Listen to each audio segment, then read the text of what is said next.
നല്ല റെസിപ്പീസ് എവിടെ നിന്ന് കിട്ടിയാലും അതൊന്ന് ട്രൈ ചെയ്യണമല്ലോ, അതല്ലേ അതിൻ്റെ ഒരു ഇത്. അങ്ങനെ ഞാൻ ട്രൈ ചെയ്തതാണ് കേട്ടോ ഈ ഒരു കുറുകിയ ചാറുള്ള ചിക്കൻ കറി. 3 തക്കാളി വേവിച്ച് അതിൻ്റെ തോല് കളഞ്ഞ് അതിലേക്ക് ഇഞ്ചി, വെളുത്തുള്ളി, പട്ട, ഗ്രാമ്പൂ, ഏലക്കായും കുറച്ച് പെരുംജീരകവും ചേർത്ത് നല്ലതുപോലെ അങ്ങ് അരച്ചെടുത്ത് മാറ്റി വെക്കാം. ഇനി ഒരു ചീനച്ചട്ടി വെച്ച് വെളിച്ചെണ്ണ ഒഴിച്ച് തേങ്ങാക്കൊത്തും കറിവേപ്പിലയും വറ്റൽമുളകും വഴറ്റി അതൊന്ന് മൂത്ത് വരുമ്പം 3 സവാള നല്ല ചെറുതായിട്ട് കൊത്തി അരിഞ്ഞെടുത്തത് ചേർത്ത് ആവശ്യത്തിന് ഉപ്പും ചേർത്ത് നല്ലതുപോലെ വഴറ്റി നല്ല ബ്രൗൺ കളറായിട്ട് വരുന്ന സമയത്ത് നമുക്കിതിലേക്ക് മസാലകൾ ചേർക്കാം.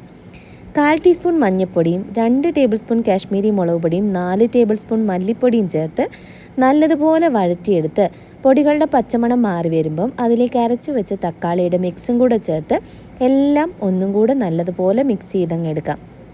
ഇനി ഇതിലേക്ക് കഴുകി വൃത്തിയാക്കി വെച്ച 1 കിലോ ചിക്കനും ചേർത്ത് മസാലകളെല്ലാം ചിക്കനിലേക്ക് പിടിക്കുന്നത് വരെ നല്ലതുപോലെ ഒന്ന് മിക്സ് ചെയ്തെടുത്ത് കുറച്ച് ചൂടുവെള്ളം കൂടെ ചേർത്ത് ഒന്നും കൂടെ മിക്സ് ചെയ്തെടുക്കാം. ഇനി നമുക്ക് ഇത് അടച്ച് വെച്ച് നല്ലതുപോലെ ചിക്കൻ വേവിച്ചെടുക്കണം. ചിക്കനിൽ നിന്ന് നല്ലപോലെ വെള്ളം ഇറങ്ങി ചിക്കൻ നല്ലപോലെ വെന്ത് വന്ന് കഴിയുമ്പോൾ നമുക്കിതിലേക്ക് കുറച്ച് കറിവേപ്പിലയും മല്ലിയിലയും കൂടെ ഇട്ട് ഒന്നും കൂടെ ഒന്ന് മിക്സ് ചെയ്തെടുക്കാം. ഇപ്പം നോക്കി, നല്ല കുറുകിയ ചാറോട് കൂടിയുള്ള ചിക്കൻ കറി റെഡി. ഇനി ഇതിരിക്കും തോറും ഒന്നും കൂടെ കുറുകുന്ന ഒരു ചിക്കൻ കറിയാണ് കേട്ടോ. നല്ല ടേസ്റ്റാണ്.